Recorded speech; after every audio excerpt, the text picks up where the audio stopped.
We are all worlds. Some of us, like the earth we live on, have the hidden life of a core within us, moving the landscape with currents of magna that swirl beneath and break out onto the surface, bringing with them all the nutrients of life. We have an atmosphere that lets sunlight penetrate us, allows us to be warmed by its energy, lets life thrive. Some are not so. They are solid, lifeless rocks, lacking the life-giving dynamism of a molten core and warming atmosphere. Or for others, our surface is unbearably toxic, made so by volcanic activity or historical meteor impacts, and our atmosphere cannot let any sunlight or warmth reach our surface. A man's world is often one frozen and numb. Frozen grief, untended wounds, ignored passions. Nothing swirls beneath, but it did once when we were young. But over time, it froze, it stopped, or we pretended that it did, as we learned we had to be hard, to be solid, to be a man. And this hardening over cut us off from our connection to others. As ice reflects the sunlight, absorbing little of the heat that would melt it, so men refuse to be touched and warmed. Our frozen worlds are alienated from the life, energy, and warmth of the worlds around us. Self-reliance is our ultimate achievement and our most damaging curse. Because to be touched, we must melt a little. To feel the warmth of connection, we must become at least a little bit soft. But if we allow that, the currents of rage and grief held within the bonds of the very substance we're made from might again be felt. And then we might lose our position in the solar system, which we have finally found for a place for ourselves. Alternatively, men become like gas giants. We've learned somehow that size matters, that it matters how many moons or rings you have in orbit around you, and so we expand ourselves.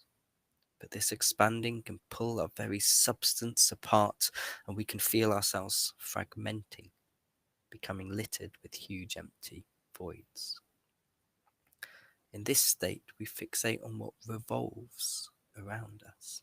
Our compulsion is to increase in size. Our priority is our place in the pecking order. The question that drives us is how we are seen from and by other smaller planets.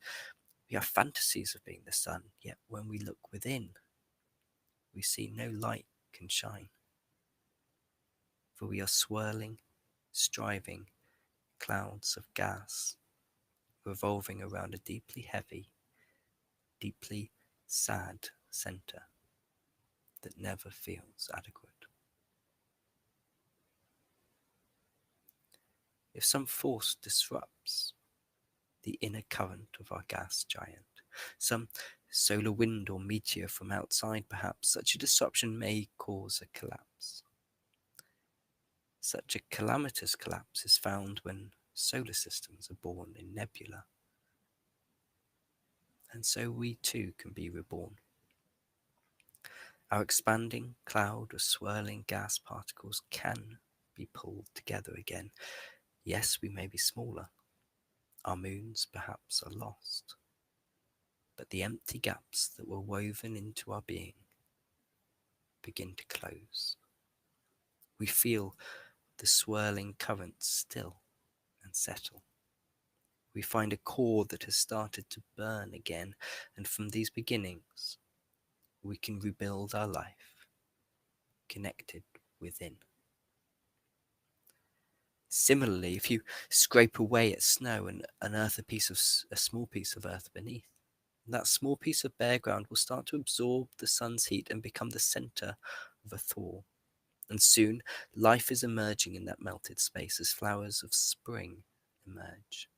And so, life spreads out from those thawing centers to the parts of us still frozen, even in the crevices and depths of our being. And at the same time, As this thawing happens, we can appreciate our connectedness to the stars and worlds around us. We can feel their warmth, see their light, in which we move and have our being, from which we were made. We can receive their love, warmth, and energy. We can feel their pull on us and in turn pull on them. We can know that we are both changing the shape of reality around us so that we are never separated, but intricately, inherently, constantly interconnected. We can know that we belong to this galaxy of being and matter simply because we are. Thanks for watching, guys. Have a great week and take care.